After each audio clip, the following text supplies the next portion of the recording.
الحمد لله نحمده ونستعينه ونستغفره ونؤمن به ونتوكل عليه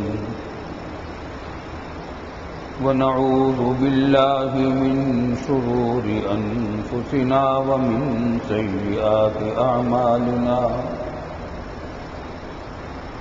من يهده الله فلا مضل له ومن يضلله فلا هادي له ونشهد أن لا إله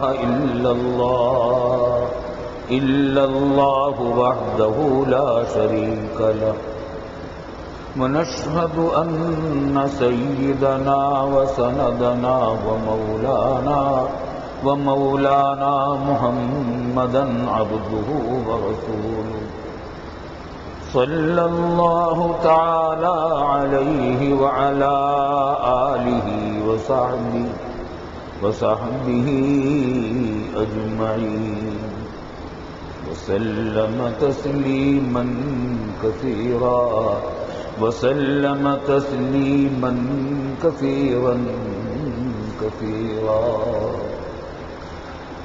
أما بعد فأعوذ بالله من الشيطان الرجيم بسم الله الرحمن الرحيم إن أول بيت وضع للناس للذي ببكة مباركا وهدى للعالمين فيه آيات بينات مقام إبراهيم ومن دخله كان آمنا ولله على الناس حج البيت من استطاع إليه سبيلا ومن كفر فإن الله غني عن العالمين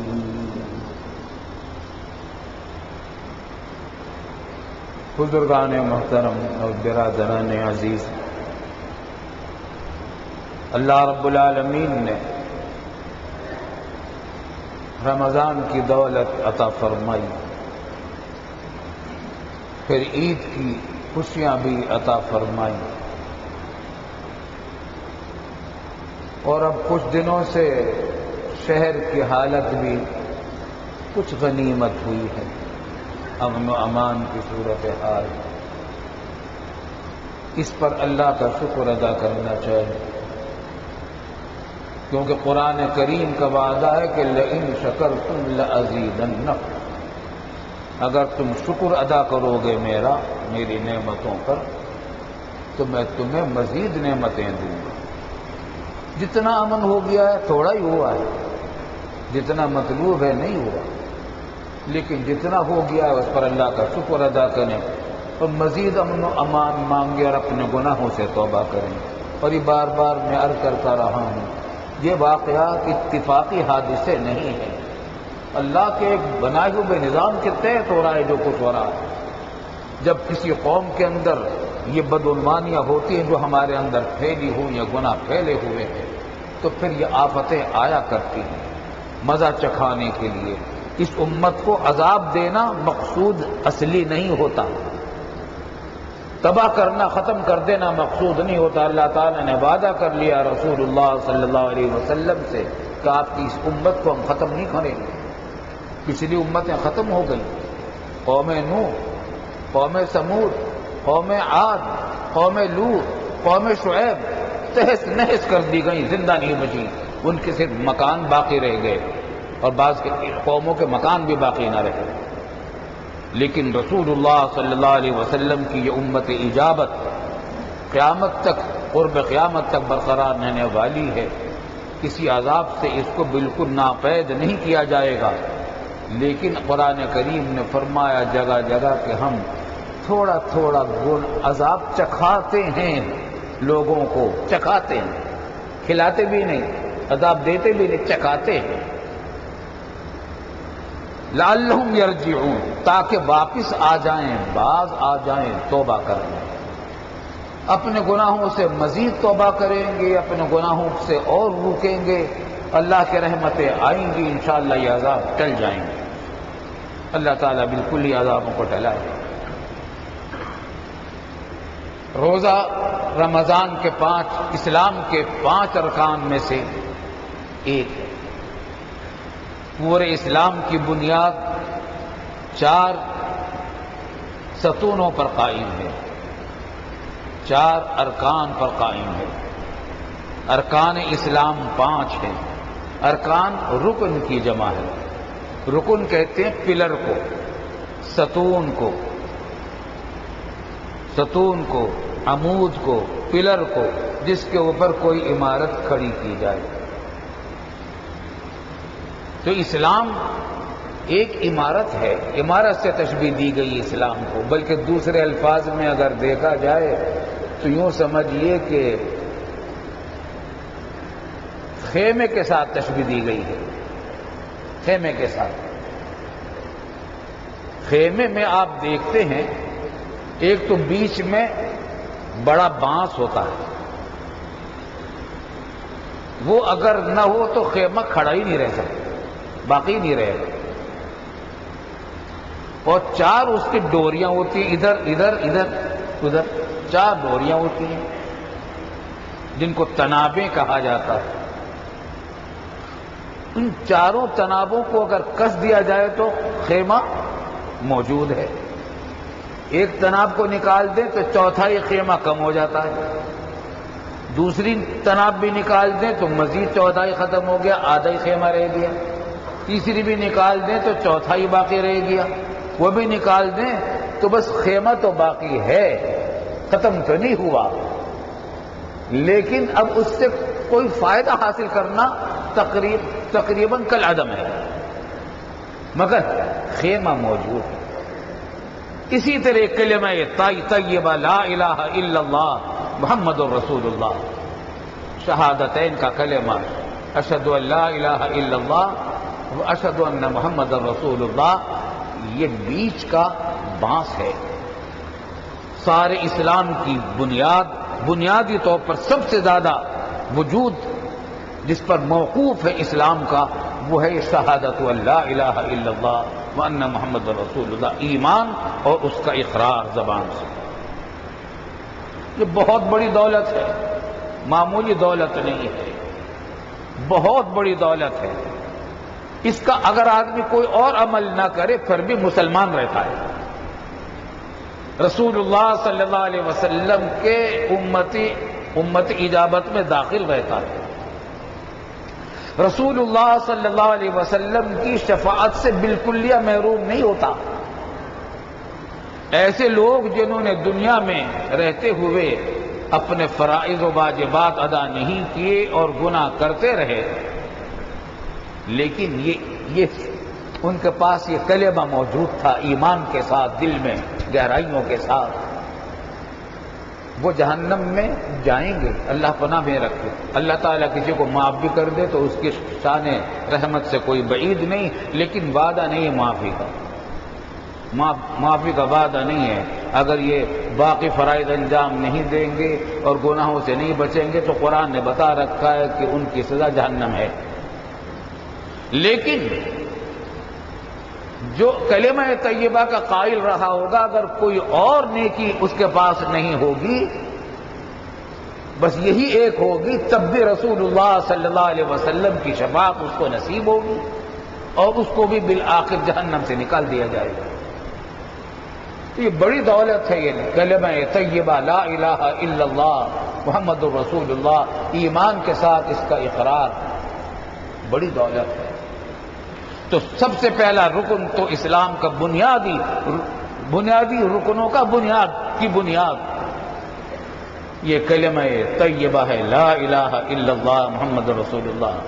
رسول اللہ صلی اللہ علیہ وسلم نے فرمایا کہ من قال لا الہ الا اللہ دخل الجنہ، جو لا الہ الا اللہ کہے دل کے سچائی کے ساتھ وہ جنت میں جائے گا۔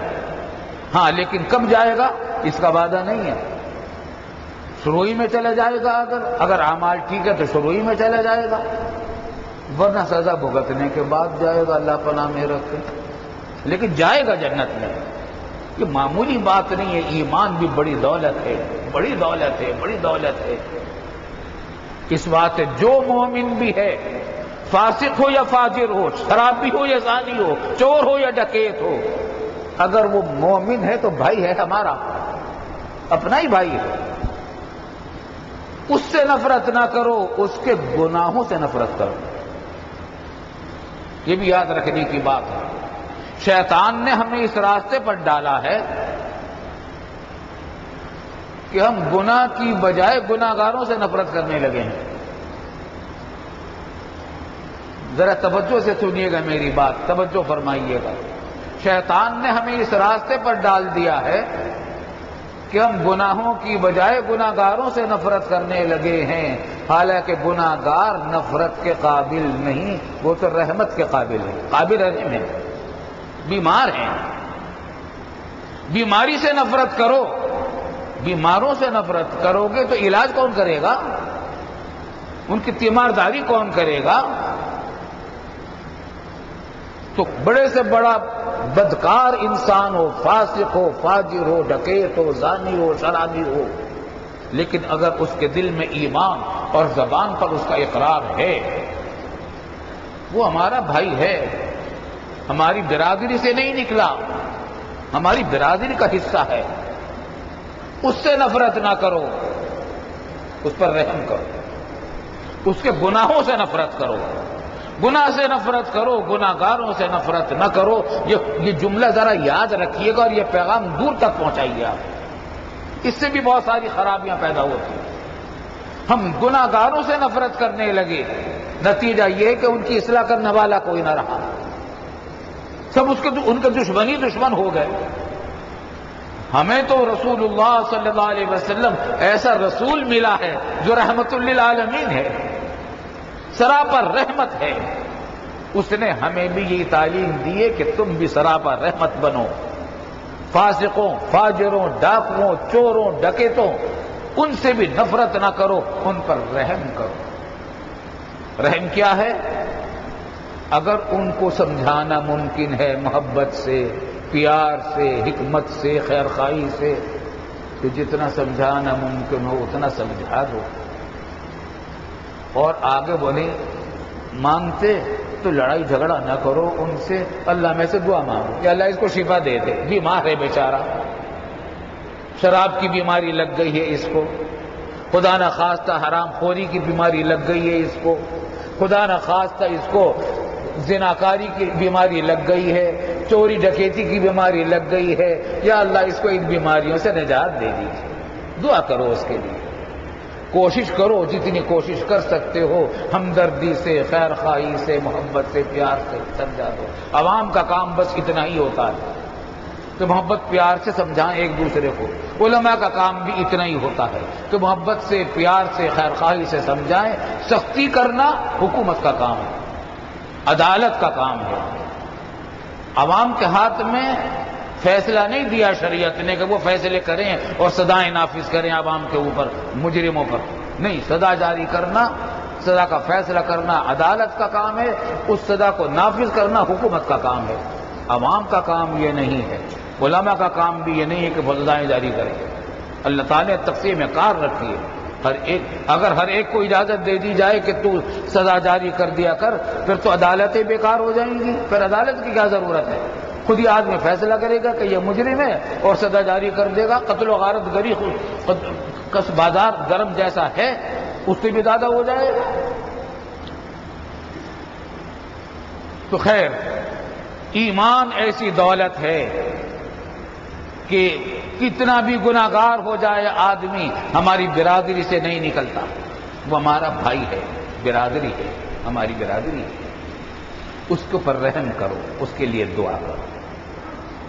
تو پہلا رکن تو اسلام کا ہے لا الہ الا اللہ. اور یہ کلمہ تو ایسا ہے کہ دن میں بار بار پڑھنا چاہیے. ہمارے بزرگ ہمیں تلقین کر گئے کہ ہو سکے تو 1000 مرتبہ صبح کو اور 1000 مرتبہ شام کو یہ کلمہ طیبہ پڑھا کرو.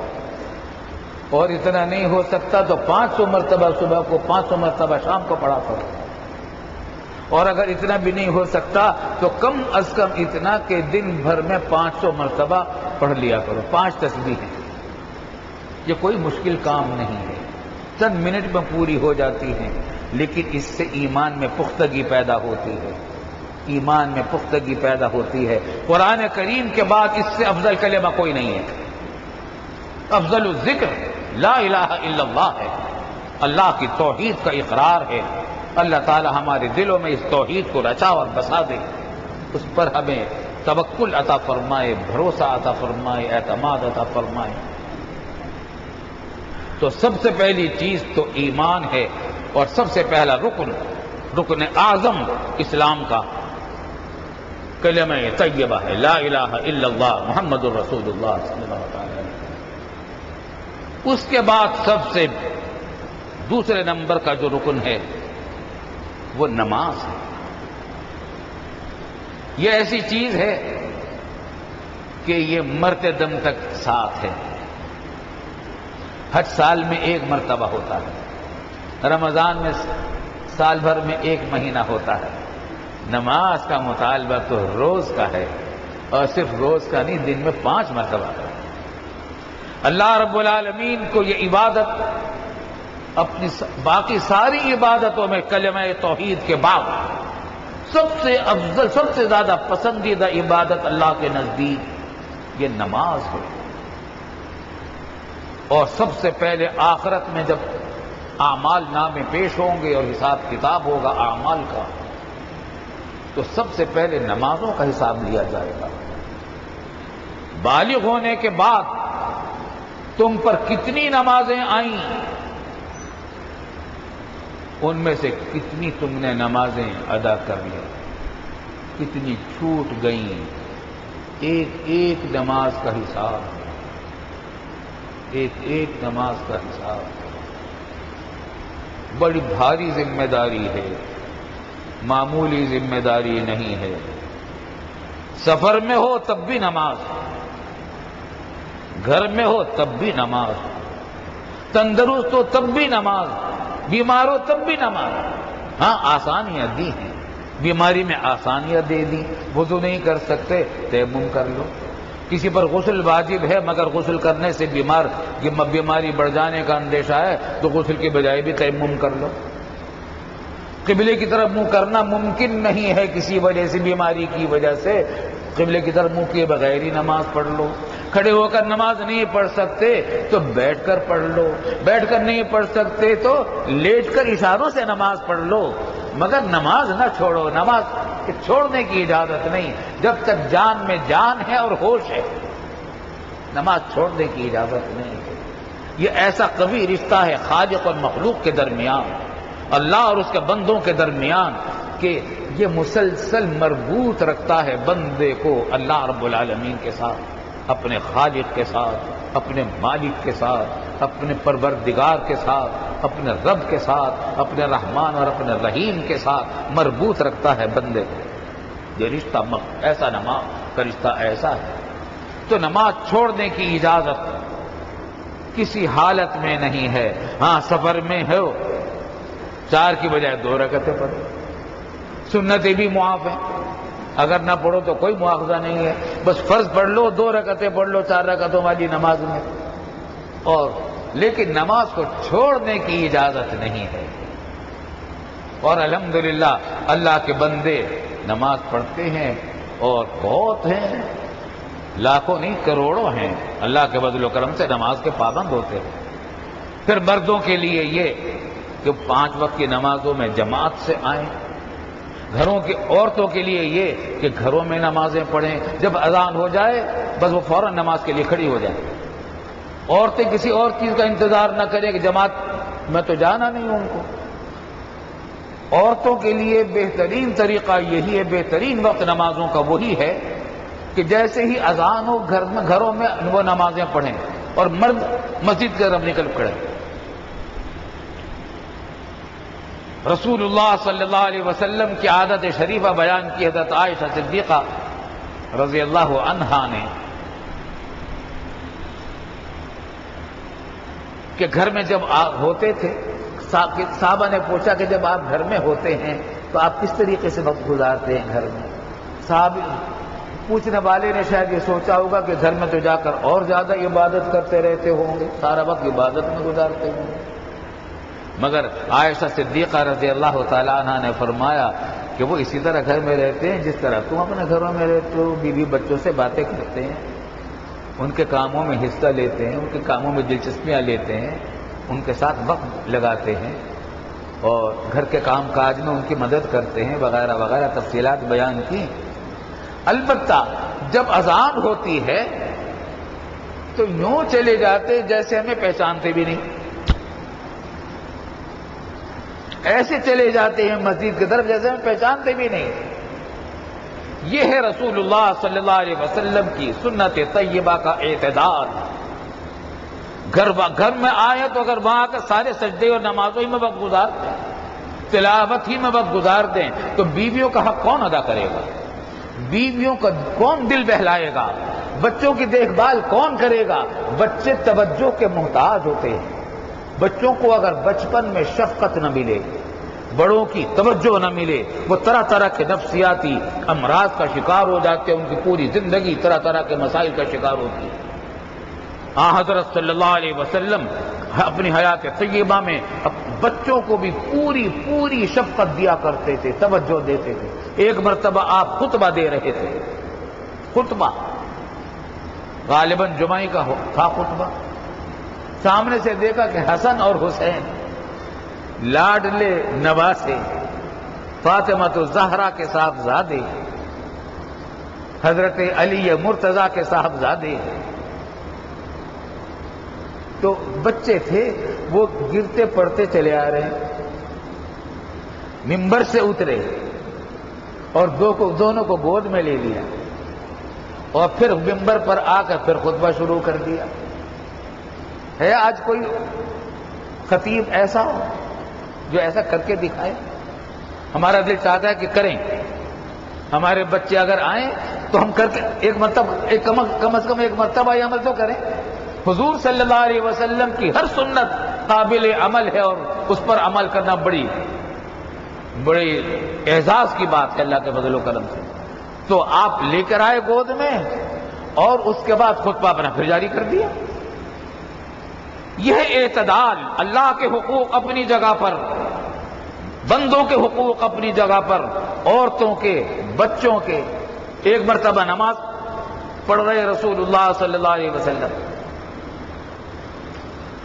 تو حضرت زینب کی صاحبزادی امامہ غالباً یہ بچی تھی، نواسی تھی حضور صلی اللہ علیہ وسلم، اور غالباً حضرت زینب کی صاحبزادی تھی امامہ، مگر ناموں میں ہو سکتا ہے کہ مجھ سے کچھ فروگزاشت ہو گئی ہو۔